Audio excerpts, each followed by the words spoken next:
had already indicated that a willingness to serve as chairman of that committee.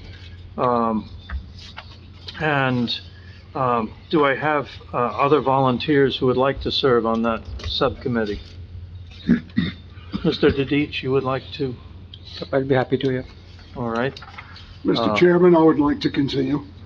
Mr. Mealy, excellent. I'd be willing to continue, sir. Mr. Meth, wonderful. Jennifer, I Yes. see you Yep, nodding down there. I would like to.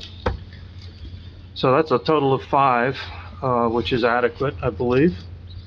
If anybody else is dying to be on the committee, let me know. And in line with recent practices, the board will meet and then they will appoint a vice chairman so that in case Mr. Van Auken can't make it one night, that kind of thing. Now, we go to the appointment, reappointment of planning board professionals. We are going to, is this confirmation or is this a voting? Voting, okay. Well, I'm going to move the appointment/reappointment of Andrew Cangiano, engineer of GPI, and Daniel Lagana, attorney from Cleary, Giacobbe, Alfieri, Jacobs. You want to do them all at once? I want to do those 2 at once. You're making the motion, I'll second. I'm making the motion, Mr. DiPiero is seconding. Are there any other nominations? I suspect not. Any discussion? Hearing and seeing none. Nora, would you call for the vote, please? Mayor Barbario. Yes. Mr. Diddy. Yes. Councilman DePiero. Yes, Mr. Mealy. Yes. Mr. Matt. Yes. Mr. Napolitano. Yes. Ms. Beely. Yes. Chairman Dinsmore. Yes. Next, we're going to appoint Stuart Weiser, the planner, as a holdover.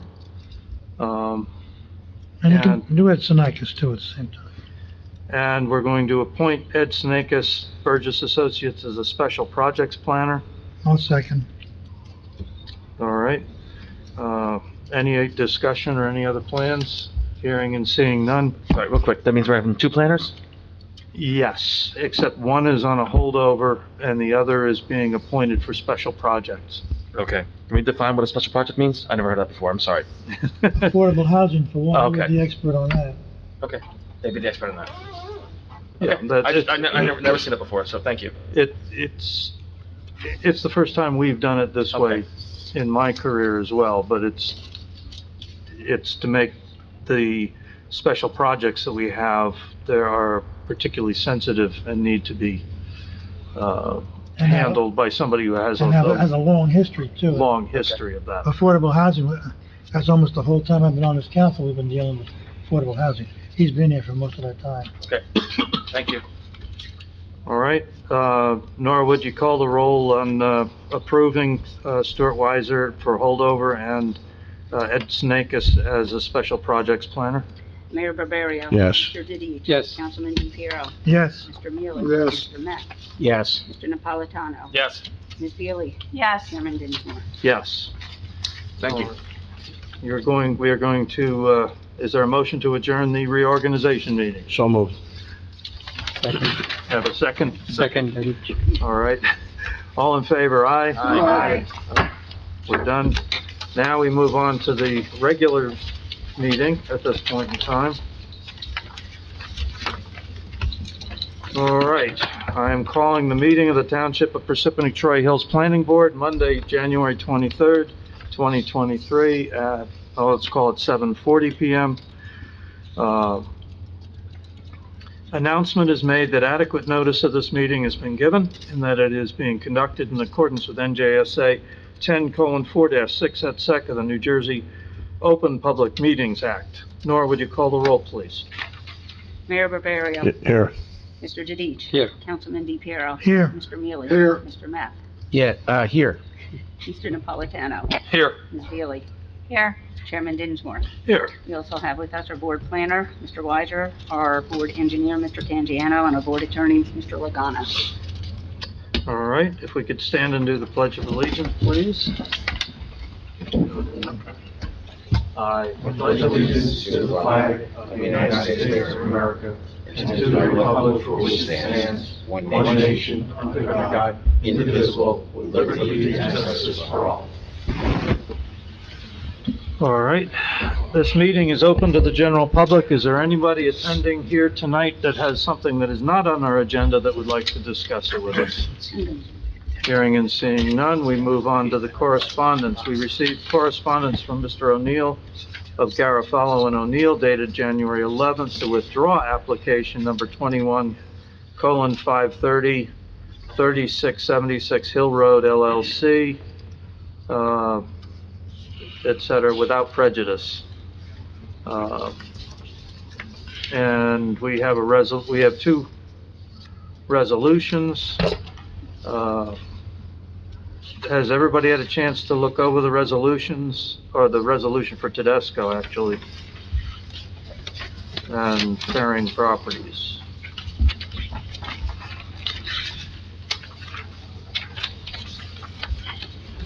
Nope. I just got a message from John Van Auken, and he is on his way. Well, tell him two ladies are your appointed vice chair. So, is anybody willing to move the resolutions? Mr. Chairman? Oh, sorry, go ahead. A motion to approve the resolution for Daniel Tedesco, 79 Lakeshore Drive, Block 371, Lot 7, application number 22.527, minor subdivision with a C variance. All right, do I hear a second? Second, Matt. Nora, would you call the roll, please? Barbario, Yes. DePiero, Yes. Neely, Yes. Matt, Yes. Napolitano. Yes. Dinsmore. Yes. All right, do I have a motion for application 22:533? Mr. Chairman,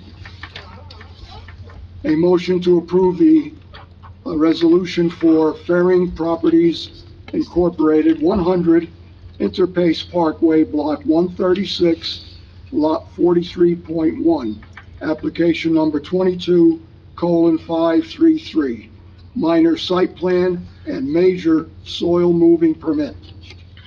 Do I have a second? Second. Nora, would you call the vote? DePiero, Yes. Neely, Yes. Matt, That's not working. Matt, Oh, yes. Veely. Yes. Dinsmore. Yes. All right, we have only one other item on our agenda tonight, and that is the master plan consistency review with regards to ordinance 22:40, creating an OVL8 overlay district. Thank you, Mr. Chairman. The board may remember at, I believe it was the last meeting in 2022, we looked at two ordinances or prospective ordinances. One was for the Bajiko Hotel, which passed, and the second one was an ordinance to create this overlay. Unfortunately, somehow or another, the draft that went out to the board was a cobbling together of a bunch of different ordinances, and none of it made any sense. So the board wisely decided to pull that. We went back to the drawing board and created the ordinance you have in front of you now, which speaks to the overlay. If you look at the last page, it is 3 lots, Block 202, Lot 1.5, 1.6, and 1.7. That would basically refine the permitted uses, which are listed on page 3 of this document. That it's 430-447 permitted principal uses, and we retained all of the underlying uses that are in the ROL zone, but then we added processing and/or warehousing and/or distribution facilities for finished products and raw materials, including refrigerated facilities and last mile distribution hubs, digital data storage warehouse, data centers, backup systems facilities, fabrication and assembly of products, and food preparation facilities designed to service the meal delivery or meal kit or food truck industry. So that would be processing of foods for food trucks, or we didn't want to put it in this ordinance itself, but you've seen commercials for Blue Apron and similar things like that. Well, somebody makes that food, so we included it here as part of potential use. The accessory uses, the next section down, again, we maintain the accessory uses in the underlying ROL zone. We included and clarified offices for administrative purposes for a principal use, outdoor storage, off-street parking and loading, and food service and cafeteria uses for persons inside. Just to clarify something in item E of the permitted principal uses, it sounds like, but it doesn't exactly say, that this would allow what are known as ghost kitchens, and that these ghost kitchens are places where people can either come and pick it up, or they can have Uber Eats or whatever take it from there to deliver to their home. That was not part of our discussion, and I will tell you frankly, all of these new terms, Yeah. guerrilla dining, it's all new, Well, so. this is why I think it does include it, even though it's not specifically stated. So one of the things we made sure we did as we brought this forward is we did not take this for first reading. We wanted to get the board's input Sure. and so we can make changes and then take a final, blessed ordinance back to council. So is it your, or the board's, preference that the ghost kitchen not be, That it be included. that it be included? That's my thought, but I have a board that I have to discuss this with. Well, I agree with you, Tom. I think it implies it, even though there are so many terms now that they're coming out with. If we imply it without naming it, then we don't leave any out. Well, we have to be careful, because ghost kitchen actually includes facilities where there may actually be a half dozen seats for people to come in and eat. And Which is a restaurant. it is, but it isn't. Its primary use is to deliver, is to create the meals either for pickup or for delivery from the company itself, just as this was designed, but that people could come in and either pick it up themselves, or even actually have a very small set of tables for them. I don't see any objection to that personally. This How's is that why I want different the than a restaurant? What was that? How would that be different than a restaurant then? That's a good question. As soon as you add seating and someone preparing food, it's a restaurant, but a restaurant isn't a listed permitted use. Yes.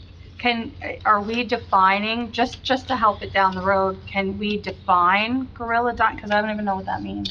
Well, Guerrilla dining? Can we that's define those? sort of the difficulty we had in drafting this, is that the terms are brand new, they're all over the place. And I would be happy to get to work with and try to find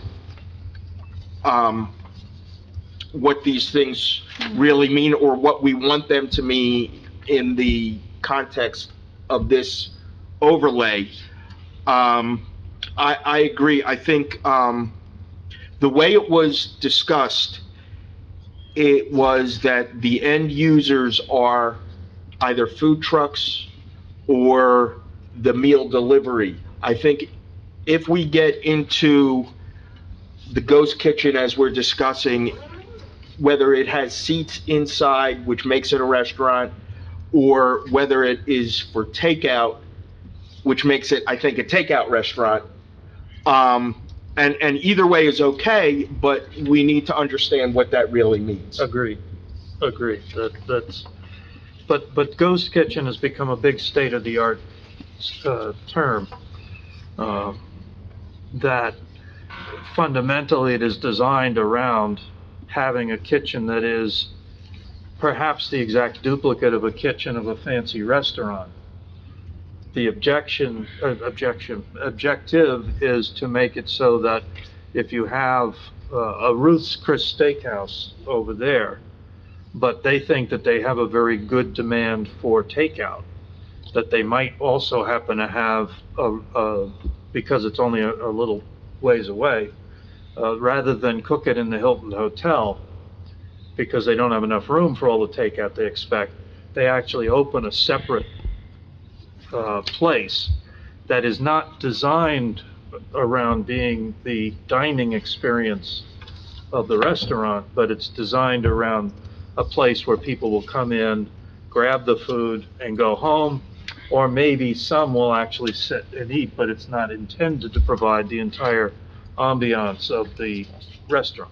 Are different people sharing that ghost kitchen, or is it like just one tenant that like stays there the whole time? So, Or is it a rental kind of kitchen? It's intended to be a primary facility for a chef and a sous chef. It's not intended to be a fast food delivery place. It's intended to be a really going through a recipe and creating a meal that somebody would be proud to serve in their home. That's the state-of-the-art term at the moment. My impression when I heard that was that if someone wants to do a big order, a catering order, Right, for takeout, okay, that's also, they can sample some of the things there. That's what the table and chairs were for, was to sample to see what they really wanted to order for the takeout. that makes sense. So I just Googled ghost kitchen, and I got 46 million hits. well, But the one that pops up from a blog says the kitchens themselves don't have a storefront, and the staff prepares dishes off their menus that are only available for delivery. Think of it as a virtual restaurant operating as a digital storefront with a few back-of-house staff members working on fulfilling online orders. I'm sure if we go through this, we're gonna find any number of permutations on Right. that. So Oxford defines it as a business operating from low rent or non-commercial premises that prepares food ordered online for delivery directly to customers. So I think the delivery is the defining. The problem is that those are already old. Okay. yeah. Well, Here's the definition. What you want it, right. Yes. Here's one more definition from Google. It says that may be very useful for the purposes of our discussion. Ghost kitchens are food preparation or prep operations with no waiters, no dining room, and no parking lot. Really, no public presence whatsoever. But on food delivery apps, they're alive and well. In short, ghost kitchens are physical spaces for operations to create food for off-premises consumption. So, if we need to add a definition into our ordinance, I would suggest that we say that it has no wait staff, no dining room, and no parking lot. Can you forward that, the link to me? So all you gotta do is, why is it called Ghost Kitchen? When it says people also ask if you do Google. Like, first there's a definition that Daniel just read to us. Then there's like a comment that says, why is it called a Ghost Kitchen? And it's from theconversation.com. Whatever, Okay. I think. But I think that if we need a definition that we can use for zoning purposes, that's how we define it. Do we But want? that's not the same as what this line talks about, right? No, it This isn't. line is meal kits and gorilla dining. But I think if we need to define food preparation, it would cover that. Okay. Because as long as we emphasize that there's no dining room, no waitstaff, and no parking lot for customers. Do we want to leave the So the- possibility of what Michael put in, Councilman DiPiero, saying that people could, Sample before they Sample. order. their Big order? possible orders? Then you get into a parking situation. Right, I know. and a traffic situation. And visitor Are space the and, food trucks like on Use. site, or the food is just prepared and the food trucks come and pick it up? Right. Kind of I thing? think they pick it up. Okay. If someone's prepared to order a big order of catering for some function, I don't think you're gonna have a long line of them all there at the same time. No. And you can have minimal parking. I mean, let's face Yeah. it, the parking's already got to be there for the employees, so you just add an extra Yeah. space or two for the intention of being a sampling, not a sitting and eating. Well, the reality is that doesn't specifically need a dining room or Right. wait staff, Right. then, like, it's no different than sitting in somebody's office and checking out something, is it? Exactly. I don't think the ordinance would preclude it if we don't have a formal dining room or, like, I think Well, by people, your definition, we're excluding that. we're excluding dining room, I mean, with the definition we found, but I mean, I think you're talking about people being able to sample food. Yeah. That might be as simple as going into a part of the kitchen and sampling it, right? Well, I think they should be allowed to sit down at least and say, Well, then maybe if they they have a could, full menu. well, maybe they could then make arrangements to come to your house to provide food or something like that. Yeah, at some point you have to draw a line because I think the parking element is an important piece here because you want to avoid people grabbing the food and eating in the parking lot potentially, which they already do at many fast food facilities. Well, the intent here, I think, is to create a very high-quality, food preparation area where people Mhm. would not in large numbers, only in random occasional numbers, like Mhm. going to a banquet hall and trying out, But that's how we think of it today. yeah, In 2 years or it'll 5 be years, different. we might think of it differently. Yeah, I This is- think that should fall under the restaurant category, right? I mean, it's just that it has a minimal requirements because there's no dining hall. Stuart, do you see any issues with just leaving it as food preparation facilities and leaving it ambiguous for our zoning officer who can differentiate between whether it's a restaurant in a traditional sense and what might be this more fluid type of facility? I would argue against that. There's just been too many instances where we've been general and put things on the zoning officers for interpretation. And, The whole ordinance is the zoning officer's interpretation technically. okay. The only issue is if this is as fluid as is being suggested, then you're gonna have a subsection that's going to go on and on and on and Yeah. trying to define what it is as opposed to perhaps leaving it to the. Jennifer, you're the one with the practical experience here. How would you see, if somebody came in under this ordinance, wanted to create a ghost kitchen, but wanted to make it so that they could have people come in who are about to make a big order, be able to try some of the meals? As soon as there was seating, I would call it a restaurant and say it wasn't a permitted use. Okay, Agreed. So if that's the intention, then so we need there's to no say dining, that. there's no dining seating, but we would not prevent somebody from going in and sampling. Mhm. Okay. Yeah, as It's soon as that- you added like the kitchen and the seating area and the place to pay, how do I differentiate between a restaurant that's yeah. not a permitted use and this? But if this is more the food preparation facility where they're preparing food and the trucks are coming to pick it up, I wouldn't have a problem with that. My thing is just to define it because, I mean, we just recently had a court case where the judge stepped in.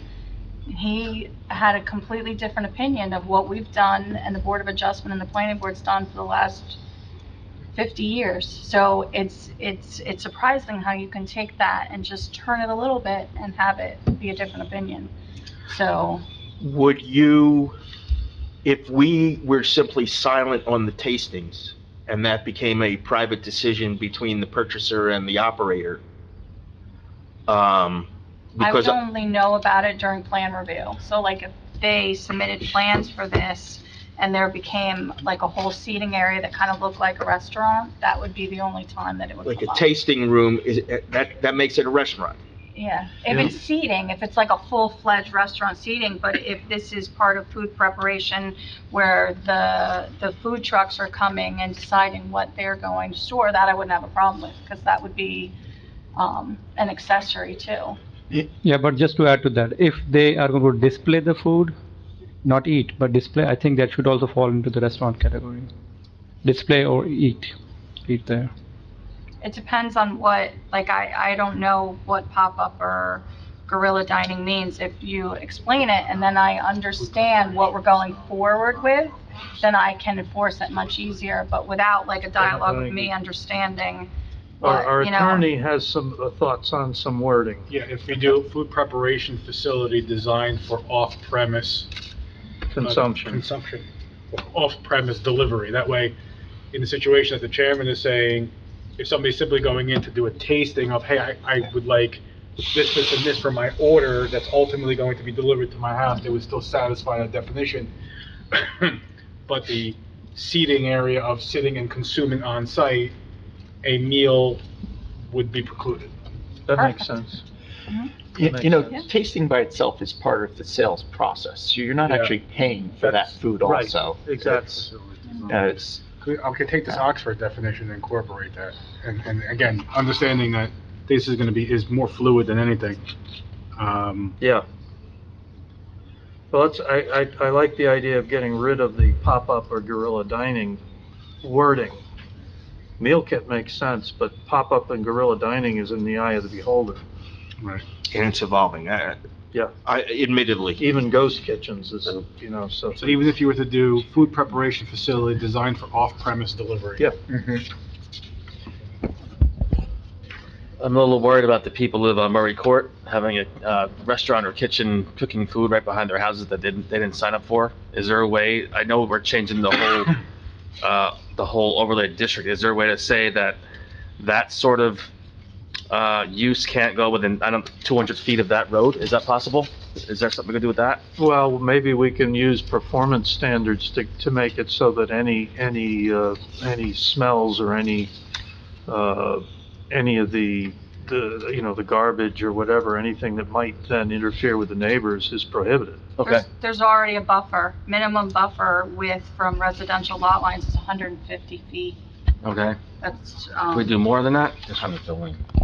Well, we have, the whole idea of making sure that's incorporating the performance standards that require that the smells and the sounds of a kitchen not be detectable at the lot line. Okay. My guess is there's a lot of new housing going and down in that area. And, you know, across the street on 202 and over on Campus Drive. So if there is some sort of food prep going on, it's probably gonna do very well.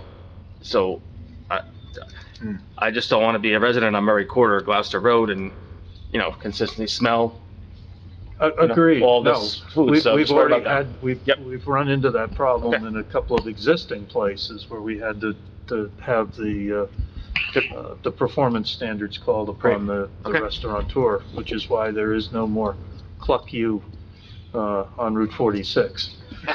That's like, yeah, frying all Yeah. day. Because the people who lived right behind it were like, this is awful, we can't even use Mhm. our backyard during the summer. And Okay. so Thank you. they were it was known to them that they could no longer do that, and, I love that restaurant though. That was my private, personal pleasure. But, you know, I would just question, one thing here also. Are there concerns about the amount of, traffic this might, elicit if deliveries and such are going out? Are we talking about Uber Eats and DoorDash and those types of services frequently moving in and out? Would that create a lot of traffic? I think that would be dealt with as part of site plan. I don't think that there's going to be, I think for food trucks, it's probably going to be early in the morning, in the middle of the day. For Uber Eats and DoorDash and that kind of thing, it's probably going to be late afternoon kind of stuff. That's a good question. Throughout the evening, potentially, you know, the tail end of rush hour? well, with regard to So- site plan, is it possible that we might tell them that they have to go out via the instead of going out via Halsey, they have to go out via Sylvan or Century or something like that. Can you really control that? If you have third parties That's a- picking up and, That's a good question. yeah. Well, I think, number one, we have an ordinance for traffic impacts that can be used, and Okay. depending on an application. Number two, I'm pretty sure that no matter, that they'd have a hard time generating more traffic than the permitted uses in the RL zone. As of right. But the timing will be very different. Yeah, it will be, but no, what I'm getting at is if it comes down to it, we have the tool of the fact that traffic impact studies are needed beyond a certain level of So, trust. so a business that specifically targets, individual, we might be able to Yeah. consider a little differently. Yes, No, that's- basically the Uber Eats or whatever. And in a situation like that, I mean, obviously, I'm a practicing traffic engineer, not for this board, but what I would normally do is if the use doesn't exist, go sample a few and find out what trip generation it generates. And if you look at the map on the last page of the handout, Yeah. Century Drive ends in a cul-de-sac up at Halsey. It does not punch through. So people would be coming and going, regardless of who they are, Sylvan through Century, or Century through Sylvan, and then, you know, whatever's on either side, whatever roads are on the network that goes through there, but I don't think they would be going through that Halsey through that R4 zone.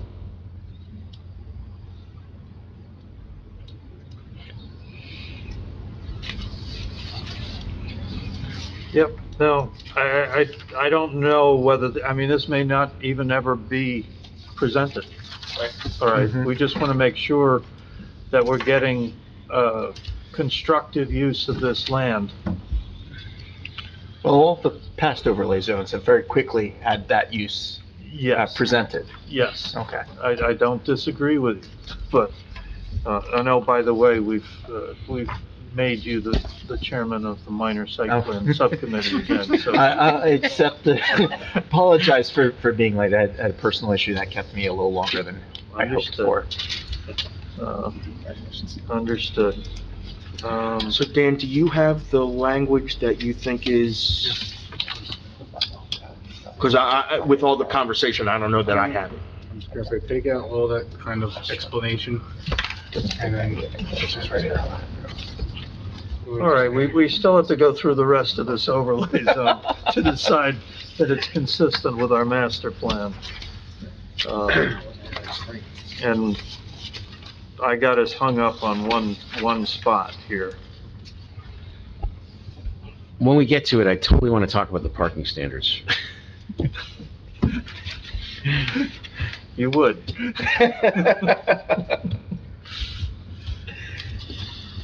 Fortunately. Well, if there's no other, Stuart, is there anything else you gotta walk us through? If you'll bear with me for a second, I just want to make sure I get Dan's language written down.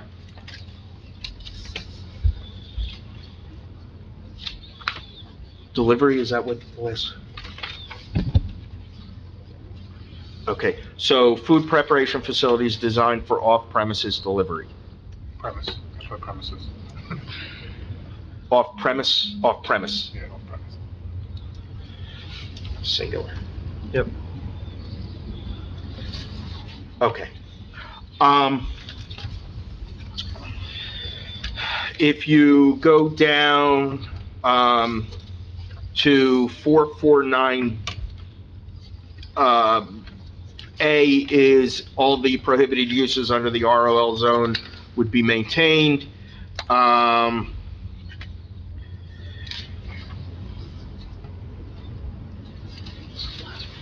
If you go to B, what we're saying here is that, we would prohibit any Class H buildings under the, International Building Code, and that's high hazard, buildings, so chemicals, any kind of noxious, type of uses that would be prohibited. When we go to the bulk standards, right now, the minimum lot area is 4 acres in the or is 5 acres in the ROL, We are recommending that it go down to 4 acres, and the reason for that is that that's what they are out there. We reduced the front yard setback, basically the Century Drive setback, from the required 100 feet to 50 feet, but that permitted us to go to a rear yard setback and a side yard setback from residential properties to 150 feet. So we increased, or we maintained a hefty setback from residential, and in order to get that and still have a meaningful, meaningful development under the ordinance, we sacrificed, if you will, Century Drive setback. The rest, Stuart, what's the current setback to residential zones for the ROL, do you know? I think it's 150, so we maintained that. So, okay, you didn't make it up then, you just kept... No, we were very careful about maintaining what was there, Okay. for the residences. That makes sense. I'm gonna skip over the parking standards, because I know you wanted to talk about that separately, but if you go down on the next page to, section 452, it's basically a lot of the same standards that we have. We wanted to make sure that they were highlighted, for the buffers, especially as respects, the protection against residential uses, or protection for residential uses. In terms of, might as well, I guess, do parking, and then we'll talk about the master plan consistency. The next paragraph up, 451, section 451, we're talking about 0.8 spaces per 1,000 square feet gross floor area. The conversations we had with the prospective developer is that that's what they're seeing as part of their developments. I think we had talked before about how some of this, some of our parking requirements are outdated. A lot of the uses here, or the uses here, would be more high-tech rather than manpower dependent. So that's how we came up with the 0.8.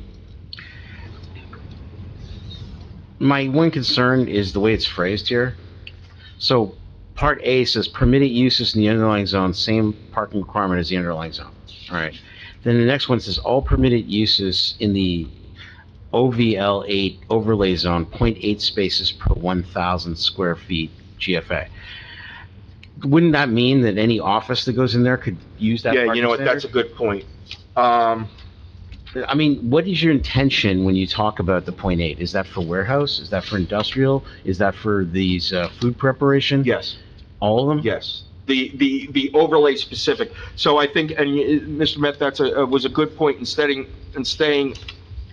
of stating all permitted uses, it should say other permitted uses in the overlay, or words to that effect, and we can. Understood. That was my only concern with that. Okay, so basically, I think it becomes permitted uses B through E. Yes.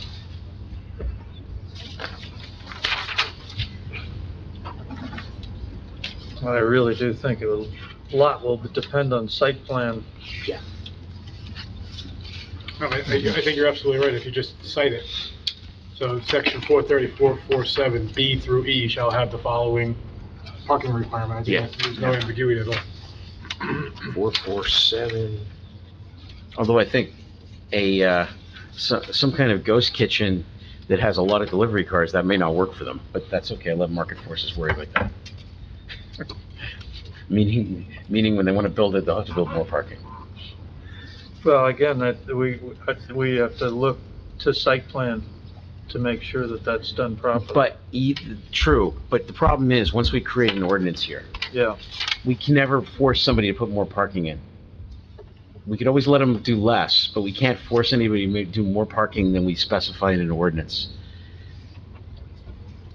How about if we took number C, letter C, and say the parking requirements may be increased or reduced if it is demonstrated that the end user will have lesser or greater parking demand? Is that something, Dan, that we can do? That I have to think about.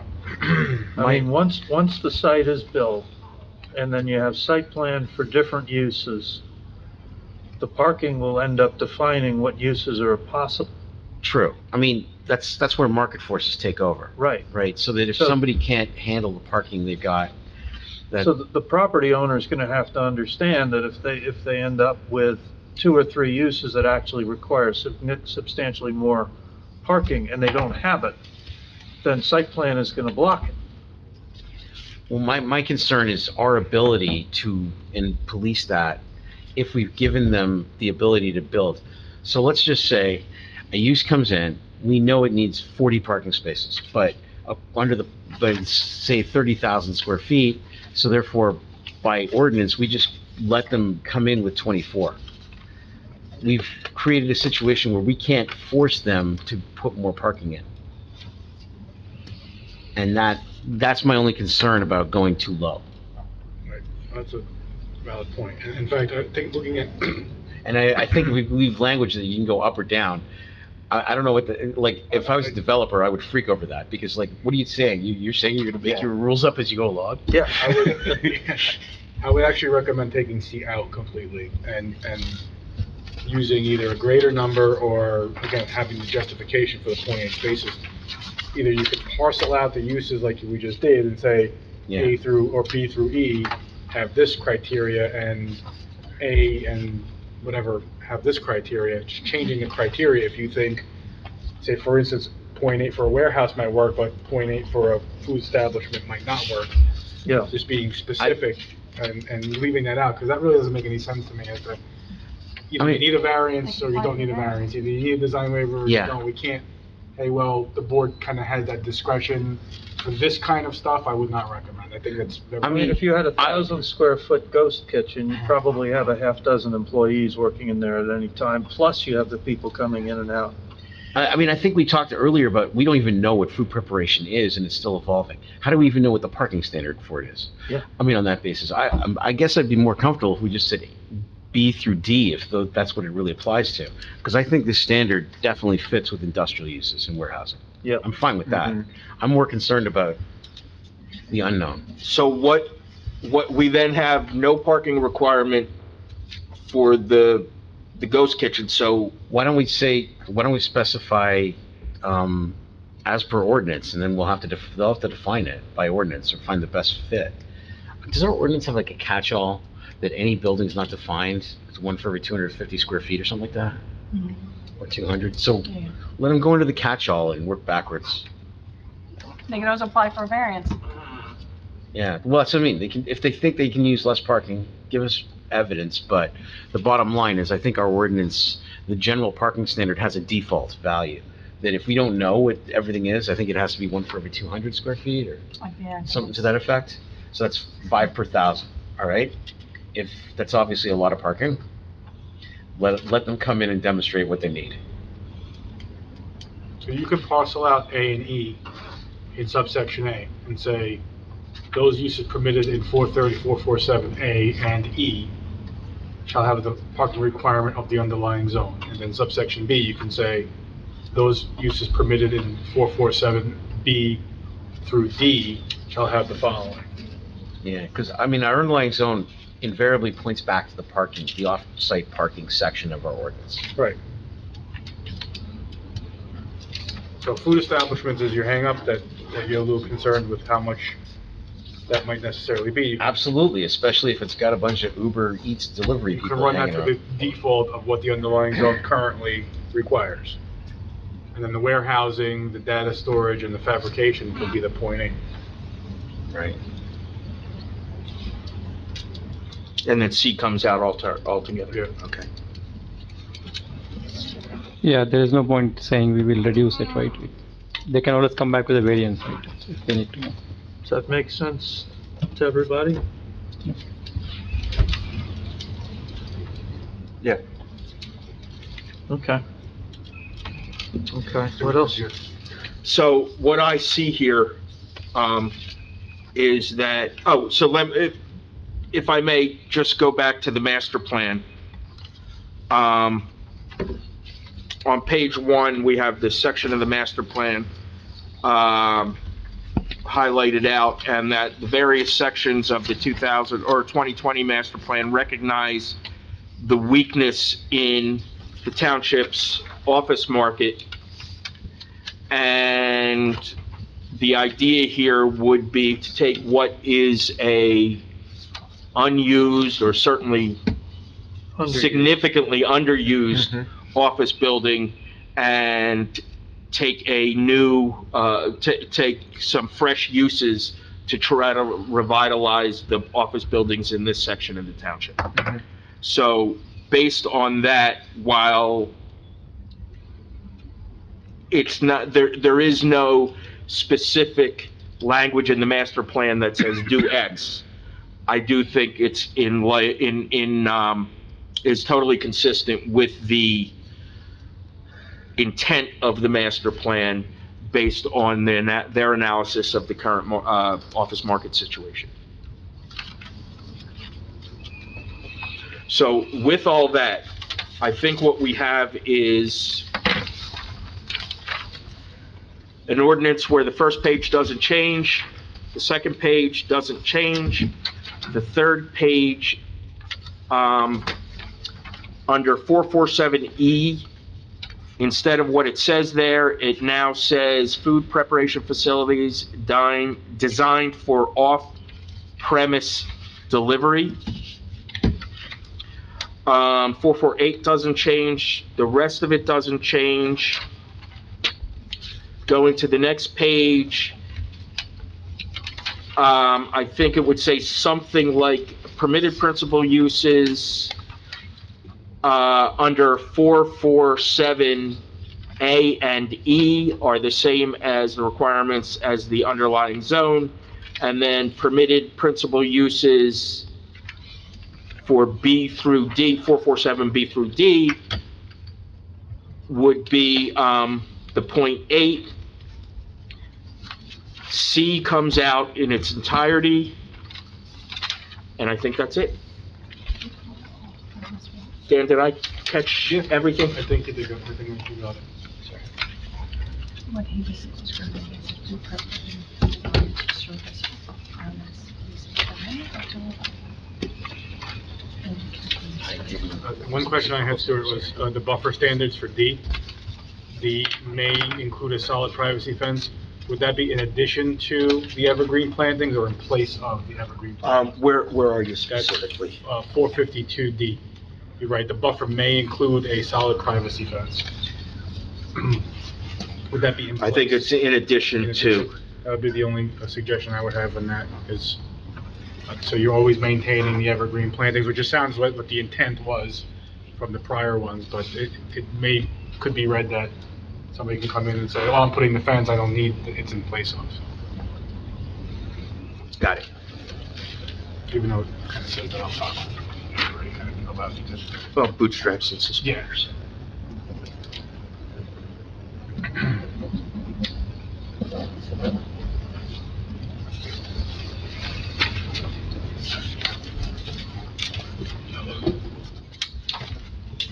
Right.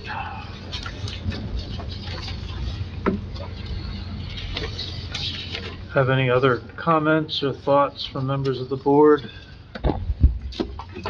Mr. Chairman, just for clarification, Mr. Weiser, also, the last mile under 447B, last mile distribution hubs, would they be considered to be 24-hour operations with trucks coming in and out, or that's just inside the building, 24 hours? Help me out, where are you? So that's page 3. Last mile. Under 447. 430-447, letter B. included refrigerated facilities and last mile distribution hubs? We did not define it to that level. Okay. I would think the way the world works now, it would have to be 24/7 availability, if not necessary. The operations would be 24/7 with trucks in and out be 24/7. I guess that was my question for clarification. I don't think there's any restriction on trucks anywhere else we have. Okay. trucks. Yeah.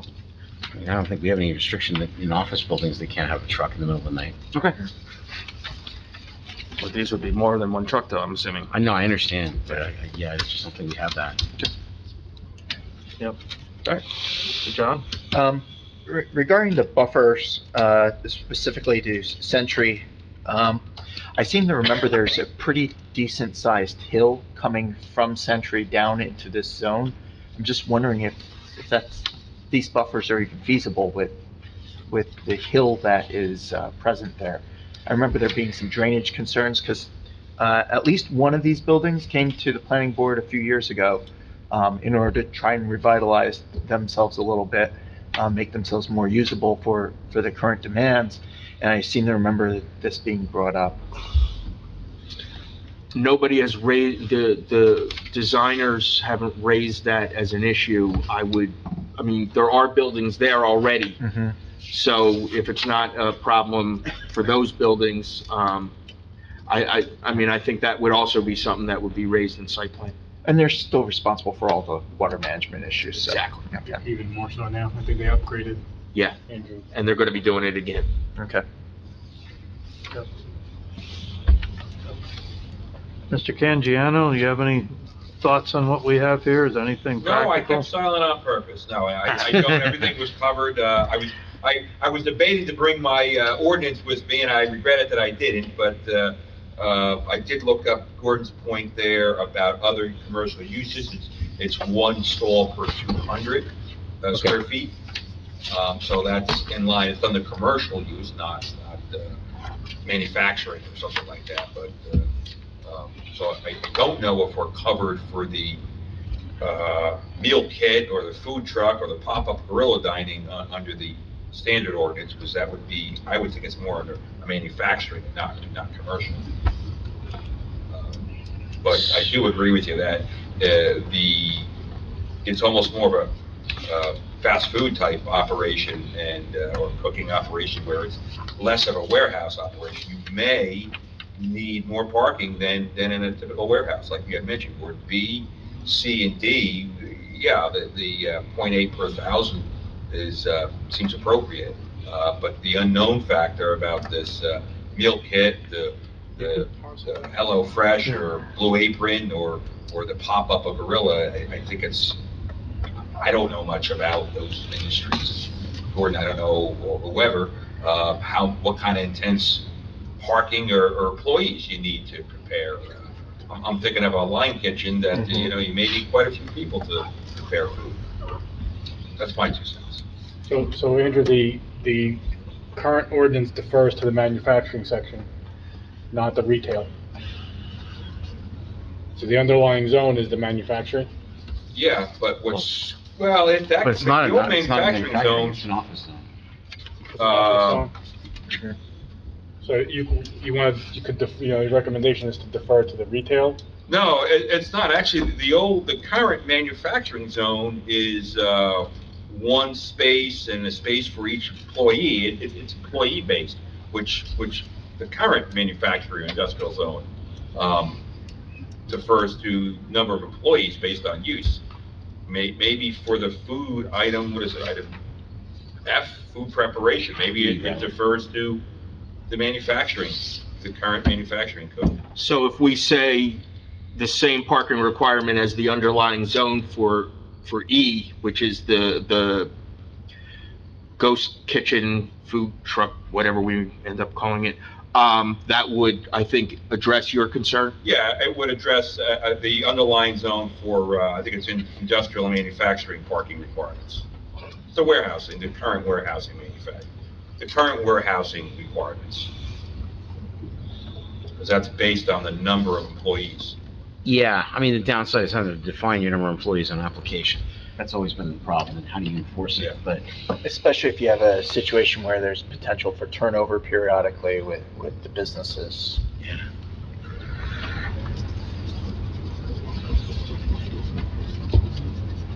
I mean, this all does lead me to believe that we really do need to go back and revisit the parking ordinance, but that's another matter. Well, I'm actually comfortable this can be addressed at site plan, frankly. I think, that, yes, I mean, there are so many different types of ghost kitchens. There's type of ghost kitchen where, the company that is running the ghost kitchen makes all of the deliveries. There's a type of ghost kitchen where Uber Eats comes in. There's a type of ghost kitchen where people come and get it and take it home. And I think that's much, much more readily dealt with at site plan than Yeah. trying to create one size fits all here. So, I mean, the key is, we could always let the application define which of our parking standards applies. Right. And stick to our parking standards, and if nothing applies, then everything's a variance. We'll get a lot busier then. You mean, Gordon, you mean whether we apply manufacturing ordinance or Well, retail? That all we right. decided So the applicant's gonna have to come in with an application. They're gonna know what they're proposing, right? They have to figure out from our parking ordinance, which parking standard applies. Am I a restaurant? Do I use the restaurant standard? Am I whatever? So, in other words, the applicant's gonna have to come in, we're gonna have to agree or disagree on application. And invariably, if it's something that's not defined, then it's invariably a variance that needs proofs of what they need for parking. I'm getting some concerns from our council here. Okay. It's better to give them the standard up front, and if you're concerned about it, to overshoot it, Okay, and that way you can grant them the variance, but you have to set the bar. And the only way to do that, like you said, if you're gonna have them, oh, we're not really a restaurant, but we're coming in with manufacturing and it's employee base, but that doesn't convince you either. It's better now, when you have the ordinance and you're redoing it, to set the bar of what, might be the most appropriate. Is it, then my inclination would be to assign it to the generic commercial parking requirement to start with, which is 1 for every 200 square feet. Yeah. This only comes into play if they decide to knock down the building and build a new building. If anybody renovates their existing building, they're not a planning board application, they're just a new tenant permit to zoning. But then they also would have tons of parking. Yep. So, moot point. But I mean, So, everything else. rather than we try to have. refer back to this, that, and the other thing, why don't we just say E is 1 to 200? We could say that to start with, and then let them prove you can make that otherwise. subsection C. Right. So A is the principal uses in A, Mhm. 447A. B covers B, C, and D, and then C covers E, food prep facilities. I think that you're setting a standard, and then you get the site plan, you can say, you can have a better, understanding of what's gonna be required, and if they are gonna be short, then you can hear the testimony of whether or not a variance can be granted, but you really have to set the bar now. Otherwise, the ambiguity is gonna drive everybody crazy. Makes sense. Okay? And real quick, for my understanding, so is that stricter than the warehousing or manufacturing requirement? Or is that less stricter? It would be more strict than the proposed housing under the overlay. Okay. I would agree with that, because Space for every two. now we have additional Uber Eats or that traffic, right? I would prefer the stricter one, yeah. It's a conservative number in my experience. One spot for every 200 square feet is pretty That's conservative. as low as Yeah. I've seen it, or as high as I've seen it. I agree. Mr. Mayor, you have a comment? No. Everybody's comments. Okay. Any other, comments from the board?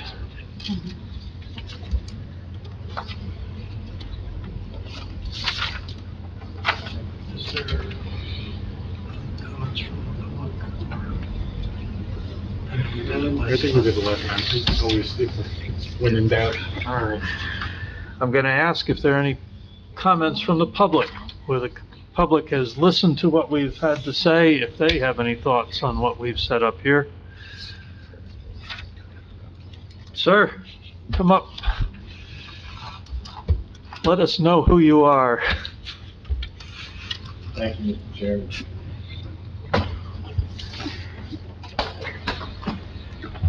Good evening, everybody. John Inglesino, firm of Inglesino Webster, here on behalf of KRE, who owns 2 properties in the zoning. Appreciate all the conversation here this evening.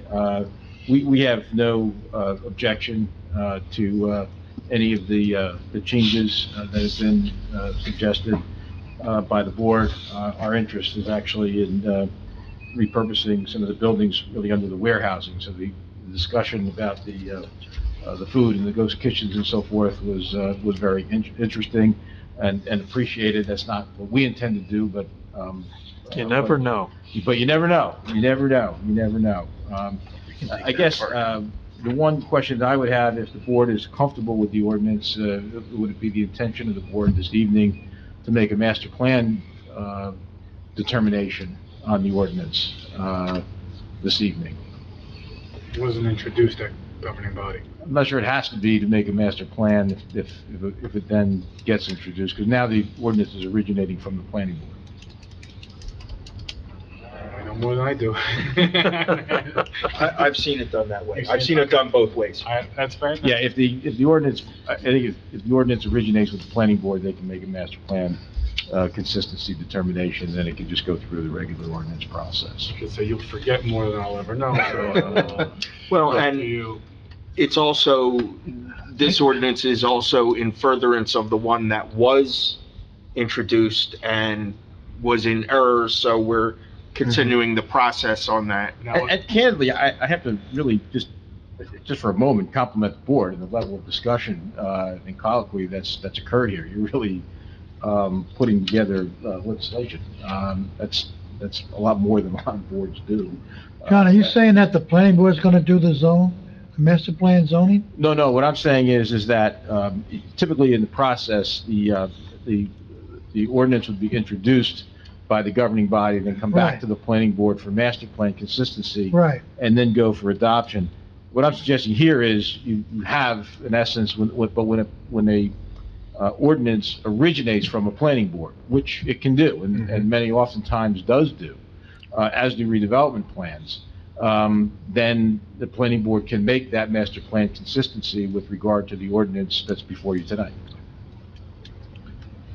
But who does the zone change? The council. It just doesn't come back here again? Correct. Okay, I got it. Correct. Yeah, no, the council has to do the zone change. It just Okay. wouldn't come back here again until somebody comes in for site plan approval. Okay. I've had similar counsel from past experience as well, that we can do that as the planning board. Okay, well, We would appreciate that, and, because No, we delayed you by not having it done right the first time around. So I will have the discussion with the board here if they feel comfortable agreeing that what we have written up here is consistent with the master plan. Once the board agrees that that's true, then we will ask if we're just gonna hand it off and say, okay, it's consistent, we're done at this end. But that will be a discussion for this board. Appreciate that, Mr. Chairman. All right. Any other members of the public wish to come up and make comments? No? All right. Where are we here? Council? You want to adjourn? All right. So I guess, Make a motion, I guess, to find that the ordinance as amended this evening is consistent with the goals of the master plan, and vote to send it back to the governing body, or send it to the governing body. do I hear such a motion from the board? I will motion that the overlays district zone as refined tonight is consistent with the master plan. Just a question, though. Should I wait for that, or? Yes. No, Okay. I'll say it now. Well, Okay. if it affects Before the how vote, this- it has to be before the vote, but. Yeah. Okay. Do we then need to get in writing the ordinance again so that we can vote on it, the ordinance next time? Or are we trusting that the ordinance will be presented, as discussed? Basically, yes. Okay. We have a recording, so we know Okay. I would hope what you Mr. would Weiser trust me. said. Well, no, it's not so much that as, with every other thing that gets presented here, we have to, adopt it, after the written version has been presented. Well, I just wanted to see. just to give you a level of, comfort, even if I go off the reservation, and as long as we're still talking about the warehousing and forgetting about the details, it's still consistent with the master plan. Not that I would go off the reservation. What, no gas stations and airports? Airports, that's interesting. The glide pad. Any thoughts from? No? I personally am satisfied that we can find this consistent with the master plan and send it to the council. And if there's anything that they don't like, Mike will definitely come back to us and say, this wasn't what I remembered.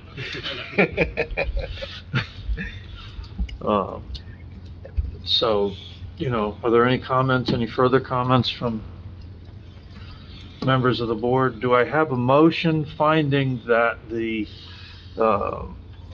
ordinance as amended tonight, as discussed thoroughly tonight, is consistent with the master plan? Mr. Meth, you have a motion on the floor, Mr. Oh, Chairman. You're waiting for Mr. a Method, second. I'm waiting for a Well, second. I'll renew my motion. Okay, I will go ahead and second that motion. all right. Nora, would you call the roll, please? Barbario, Yes. Deech, Yes. DePiero, Yes, Neely, Yes. Neff, Yes. Napolitano. Yes. Seeley, Yes. Von Aiken, Yes. Dinsmore. Yes. Okay, good work, gang. Thank you all. Do I have a motion to adjourn? Mr. Chairman, Yes, sir. do we not need to nominate Mr. Von Aiken, No, we went through everything.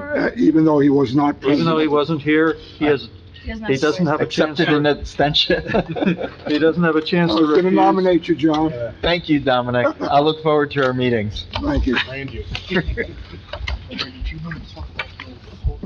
So, no. Motion to adjourn? Yes. So moved.